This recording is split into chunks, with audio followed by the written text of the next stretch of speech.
काय म्हणता पब्लिक, आपण सुरू केली होती सिनेमॅटिक सिरीज. 2 दिवस पाऊस खूपच पडत होता आणि बाहेर वातावरण पण एकदम मस्त झालं. हेच वातावरण बघायला आम्ही गेलो डोंगरावर. तर मग आता तुम्हाला दाखवतो आपला सिनेमॅटिक.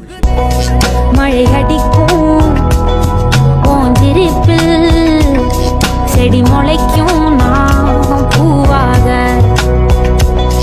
வெயில் அடிக்கும் நாள் வரைக்கும் கொட பிடிப்பேன் தாயாக நீ நீ சொல்லும் நான் கேட்கும் வர நாமாவும் மாய பறவைகளே தென்கிழக்கு தேன் செட்டு செம்பருத்தி பூ व्हिडिओ कसा वाटला ते कमेंट करून सांगा.